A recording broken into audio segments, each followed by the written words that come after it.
You're standing in the gym, you've got your water bottle, your headphones, and you have absolutely no idea what to do next. So you walk to the treadmill because, well, at least you know how that works. And 45 minutes later, you leave the gym and you feel like you didn't really accomplish anything. Does this sound familiar? Yeah, I thought so. Here's the thing, you do not need 27 exercises. You do not need to touch every machine in the gym. Your first day, and honestly, your first month, it comes down to primarily 5 movements. That's it. Today I'm going to show you exactly what they are, why they work, and how to do them. So then you can walk into any gym and feel like you actually belong there. Gyms feel complicated, and sometimes they might be on purpose because the more confusing from you, well, the more you're going to buy from the gym. But the actual truth is the human body only does a few things. You push, you pull, you squat, you hinge at the hips, and you carry things. Every exercise that you'll ever do is a variation of these exercise patterns. So if you learn the 5 basic movements that cover all of these, then you've got a complete workout. Not a beginner workout, not a fitness class, but a complete workout that you can make harder forever. Most women I coach start with a routine of walk a little bit on a treadmill, might try the next machine that's free, a few sit-ups on the floor, and then leave. That's not a workout. That's just killing time to say that you've been to the gym. Today, we're changing that. First exercise is the goblet squat. This is your squat pattern. And the reason I'm starting here is because you basically squat every single day. You squat to sit down, you squat to pick something up. The goblet squat just adds a weight held at your chest, which then gets your body in the right position for the movement. So you're going to hold the dumbbell vertically against the chest. You do not want this dumbbell away from the body. Your feet are going to be no wider than shoulder width apart, and then you're going to sit your hips back and down like you're going to sit on a chair. You want to try and keep your chest up in this movement and go as low as you comfortably can. Then you're going to drive through your heels on the way back up from the squat. This one exercise is going to work everything from your ribs down, basically. Your quads, your glutes, your core. Adding the weight at your chest forces you to get in the right position. This is the safest way to learn how to squat. So to start with, we're going to do 3 sets of this exercise. We're going to aim for the 8 to 10 rep mark. Now you want the weight to feel like the last 1 or 2 reps are a struggle, but the technique is still perfect. Okay, exercise 2 is the dumbbell single arm row. So this is our pull pattern. When it comes to weight training, most women don't tend to think about the back. It tends to be the legs or the arms, but they spend most of the day hunched over a laptop. We're going to put one knee and one hand on the bench. So we want the back nice and straight. You're going to let the dumbbell just hang down. So we do not want to twist the torso. We're going to want to imagine the elbow being driven into the hip. We don't want it to come up in a straight line. We want a slight angle, driving the elbow into the hip, slight squeeze, and then slowly release. Building the back is going to improve your posture. It's going to stabilize your spine, but it's also going to give you the shape where it makes your waist look smaller. So again, we're going to aim for 3 sets, 8 to 10 reps each arm.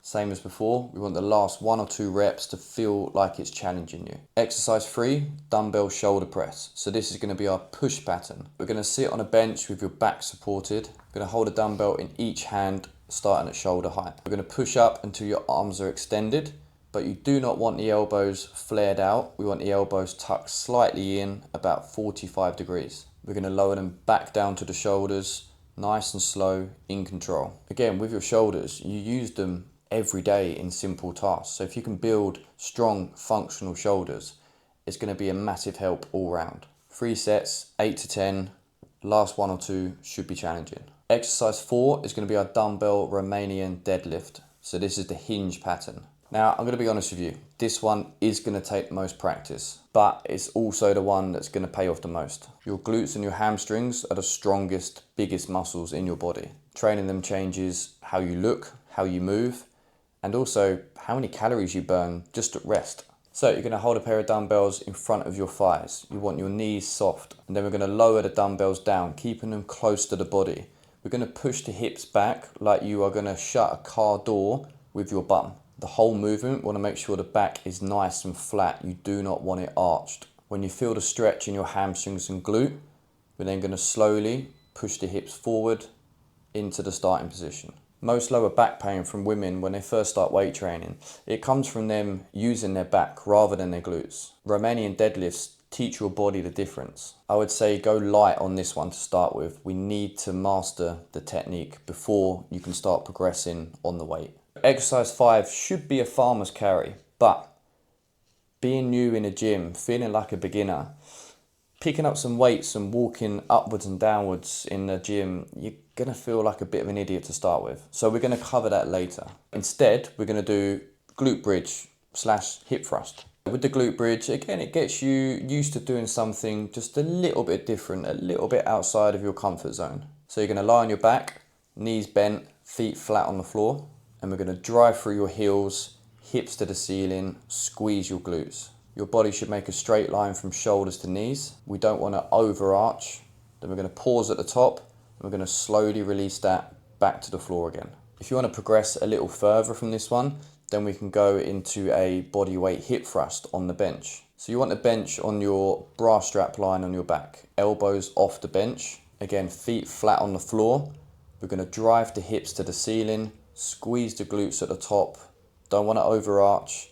Slowly release back to the start position again. With both of these, we're going to go no weight. We're going to work on that muscle-mind connection and again, perfecting the technique. Here is your entire workout from start to finish.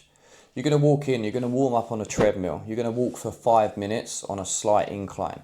You're going to get your bearings, you're going to build your confidence. Then we're going to go into goblet squats, 3 sets, 8 to 10 reps. Then we're going to go dumbbell single arm row, 3 sets, 8 to 10 each arm. Next exercise, shoulder press, 8 to 10 reps. Then Romanian deadlifts, 3 sets, 8 to 10 reps. And the last one, glute bridge or hip thrusts, 3 sets, 10 to 12 reps. Want to be resting for 60 to 90 seconds. Again, just use your common sense. If you feel like you need a longer rest, take a longer rest.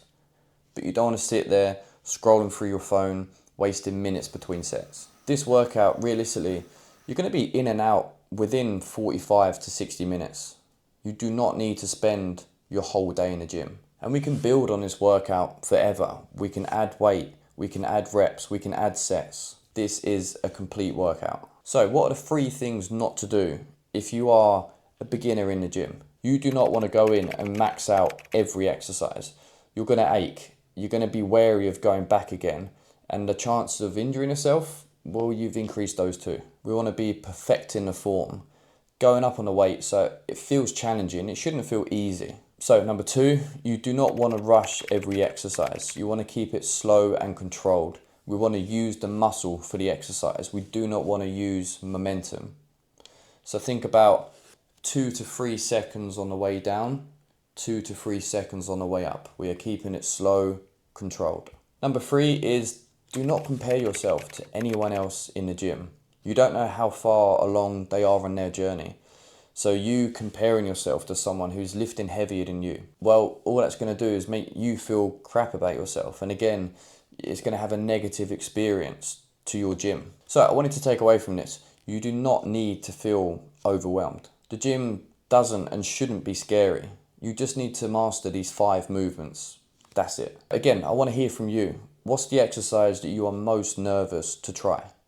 Drop it in the comments and I'd love to make a video to help you. If this made your first gym day feel a little less intimidating, then hit that subscribe button. I'm building this channel for women who want to feel strong and capable, not overwhelmed and lost. Just real, simple guidance. Go try these 5 movements and I'll see you in the next one.